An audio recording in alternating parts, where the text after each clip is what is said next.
के नियम, कूलम के नियम है ना, इसको अंग्रेजी में कहेंगे कूलम्स लॉ। मतलब कूलम्स आपने क्या किए थे कि दो बिंदुवत आवेश जो होता है, पॉइंट चार्ज है, उस दोनों के बीच में जो कितना फोर्स लगता है और उसके दूरी पर क्या प्रभाव पड़ता है ना, उससे संबंधित एक नियम दिए थे, है ना। उसी को हम लोग कूलम्स के नियम भी कहते हैं। जैसे कूलम्स आपने बताए थे कि दो बिंदुवत आवेशों के बीच लगने वाला बल, आवेशों के बीच लगने वाला बल, है ना, आवेशों के गुणन फल के सीधा समानुपाती, है ना, एवं उनके बीच की दूरी के वर्गों के व्युत्क्रमानुपाती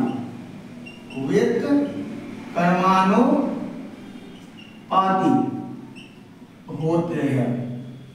ठीक है, मतलब कूलम्स आपने कहा कि दो बिंदुवत आवेश जो होते हैं, 2 पॉइंट चार्जेस, उन दोनों के बीच में जो लगने वाला जो बल होता है वो आवेशों के गुणनफल के सीधा समानुपाती, अर्थात जितना आवेश चार्ज होगा दोनों आवेश पर, है ना, तो उस दोनों का जो गुणनफल होगा, मल्टीप्लिकेशन जो होगा, उसके सीधा समानुपाती होगा और उसके दूरी के बीच, मतलब जितना दूरी होगा उसके वर्गों के बीच कर्मानुपाती होता है।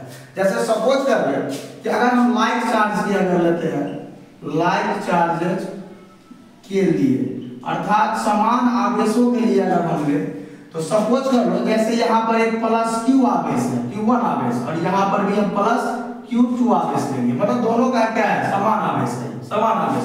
तो हम लोग ये दोनों जो है एक दूसरे से r दूरी पर सेपरेटेड है। कितना दूरी पर है, r दूरी पर।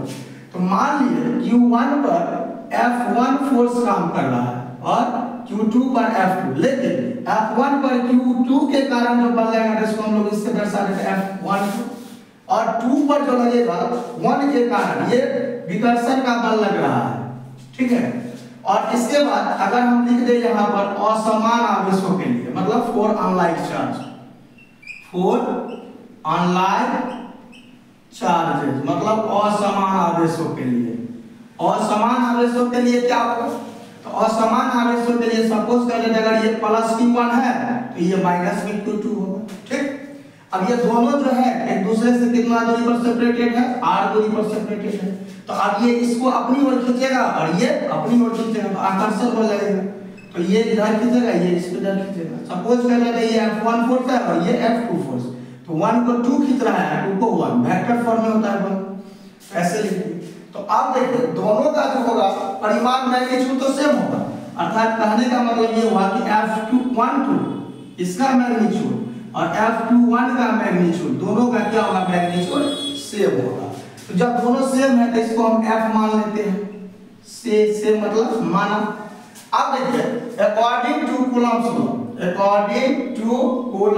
लॉ, मतलब कूलम्ब साहब ने क्या कहा था कि देखिए लिखा हुआ है कि दो बिंदुवत आवेशों के बीच लगने वाला बल जो होता है, अर्थात जो Q1 और Q2 जो दो आवेश हुआ, इस दोनों के बीच जो लगने वाला बल है वो आवेशों के गुणनफल के सीधा समानुपाती, अर्थात Q1 और Q2 के गुणनफल के समानुपाती, और उनके बीच की दूरी जो है उसके वर्गों के व्युत्क्रमानुपाती। तो ये कह रहा है, ये हो गया इक्वेशन फर्स्ट और ये हो गया इक्वेशन सेकंड। अब हम लिखेंगे समीकरण 1 एवं 2 से, तो क्या होगा, अगर दोनों का एक साथ लिखें तो F समानुपाती Q1 × Q2 बटा R स्क्वायर होगा। अगर यही समानुपाती चिन्ह को अगर हम हटा दे, बराबर दे दे, तो एक कांस्टेंट हमको देना पड़ेगा K, है ना। अब ये हो जाएगा Q1 × Q2 बटा R स्क्वायर। यही K जो हुआ, K को हम लोग कहते हैं कांस्टेंट, और कूलम्ब साहब ने K के जो मान दिया प्रैक्टिकल वैल्यू, प्रायोगिक वैल्यू जो दिया 1/4 पाई एप्सिलॉन नोट दिया, है ना। तो अब यह इसी को कर दिया 9 इसका जो वैल्यू दिया था कूलम्ब साहब ने जो वैल्यू दिया है इसका 9 × 10 के पावर 9, 9 × 10 के पावर 9 भी दिया था वो, है ना, 9 × 10 के पावर 9। तो हम क्या करेंगे यहाँ पर यही f बराबर लिख देंगे और k की जगह लिख देंगे 1/4 पाई एप्सिलॉन नोट कर देंगे और जैसे है वैसे लिख देंगे q1 × q2 बटा r²। ये भी हो गया मेरा प्रूफ, है ना। या अगर हम चाहें तो इसको ऐसे भी लिख सकते हैं, तो f इसका वैल्यू देंगे 9 × 10 के पावर 9 और ये हो जाएगा q1 × q2 बटा r²। ये भी वैल्यू हो गया प्रूफ। इसके बाद कूलम्ब साहब के द्वारा जो दिए गए हैं ये नियम के कुछ सीमाएं भी है ना। कूलम्ब साहब जो नियम दिए थे इसके कुछ सीमा है, तो क्या क्या सीमा है, तो लिमिटेशन ऑफ कूलम्ब्स लॉ देख लीजिए, लिमिटेशन ऑफ कूलम्ब्स लॉ। तो आप देख लीजिए लिमिटेशन ऑफ कूलम्ब्स लॉ मतलब कूलम्ब के नियम की सीमाएं, कि कूलम्ब के नियम की सीमाएं, है ना। तो सबसे पहला बात ये क्या है कि ये कूलम्ब्स लॉ जो है it is applicable only for point charges, ये केवल बिंदुवत आवेशों के लिए मान्य है।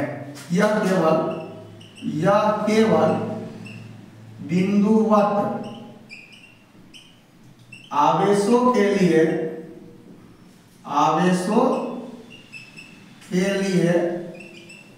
मान्य है। दूसरा चीज यह केवल एकल माध्यम के लिए मान्य है। तीसरा है यह केवल युग्म आवेशों के लिए मान्य है। कहने का मतलब ये हुआ ये बिंदुवत आवेश पॉइंट चार्जेस के लिए मान्य है। दूसरा है कि ये जो है केवल एकल माध्यम, इसमें केवल एक ही सिंगल मीडियम होना चाहिए। दूसरा है यह जो है युग्म जोड़ा में होना चाहिए, पेयर में होना चाहिए, है ना, इसी के लिए ये मान्य है। Thank you.